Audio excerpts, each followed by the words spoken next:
ఇంకెన్ని రోజులు కాలయాపన చేస్తారు? అసలు డబుల్ రోడ్డు మీతో సాధ్యం అవుతుందా కాదా? ఈ కంకర్ రోడ్డుతో చాలా మంది ప్రజలు ఇబ్బంది పడతా ఉన్నారు. ఎమ్మెల్యే గారు, దయచేసి మీకు కూడా తెలిసి సమస్య. మండలంలో ఉన్న సర్పంచ్లు అందరూ కూడా మాట్లాడుతూ ఉన్నారు. ఆ డబుల్ రోడ్డు కోసం కార్యాచరణ తీసుకుందాం, తప్పకుండా మాట్లాడాలని అందరూ కూడా ఐకమత్యంగా వాళ్ళు మాట్లాడుతూ ఉంటా ఉన్నారు, కానీ బయటకు రావడం లేదు. నేను మండలంలో సర్పంచ్లకు కూడా నేను విజ్ఞప్తి చేస్తా ఉన్నాను, ఎవరికి భయపడాల్సిన అవసరం లేదు. మండల ప్రజల కోసం, మీ గ్రామాల ప్రజల కోసం, రోడ్డు కోసం, అందరి కోసం మీరు ముందుకు రావాల్సిందిగా నేను కోరుతా ఉన్నాను. తప్పకుండా మీ అందరికి కూడా మేము తోడుగా ఉంటాము, ఎవరికి భయపడాల్సిన అవసరం లేదు.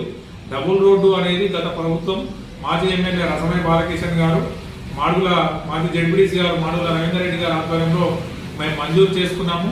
పని చేసుకున్న తర్వాత ఇప్పటి వరకు దానికి పనులు ప్రారంభించలేదు. వాళ్ళు కల్వర్టులకు టెండర్లు వేయలేదు. అప్పుడే రోడ్డు వైడింగ్ చేసినాం. వీళ్ళు వచ్చినాక చేసేది ఏమీ లేదు. ఇక చేస్తాం, మగ చేస్తాం అనుకుంటూ కాలయాపన చేస్తున్నాం తప్ప ఏదో రాజకీయం కోసం నేను విమర్శించట్లేదు. ప్రజలు తీవ్ర ఇబ్బందులు పడుతూ ఉన్నారు. ఇలా ప్రజల గొంతుగా ఈ మండలంలో ఏ సమస్య వచ్చినా నేను మాట్లాడుతూ ఉన్నా. తప్పకుండా మీరు ఈ ఎటువంటి నన్ను ఇబ్బంది పెట్టి పాలు చేసినా కూడా నేను వాటి అన్నిటి కూడా సహృదయంతో స్వీకరిస్తున్నా. మీరు తప్పకుండా ఈ ప్రజల కోసం, మా మీద కక్ష సాధింపులు కాకుండా మీరు ఈ మండల ప్రజల కోసం, మీకు ఓట్లేసిన ఈ గ్రామాల ప్రజల కోసం ఈ డబుల్ రోడ్డు నిర్మాణాన్ని మీరు పనులు ప్రారంభించాల్సిగా కోరుతా ఉన్నాను. మీరు మే 10 తర్వాత మేము కార్యాచరణ తీసుకోవడం జరుగుతుంది. తప్పకుండా పెద్ద ఎత్తునే కదలడానికి నేను సన్నద్ధం చేస్తా ఉన్నాను.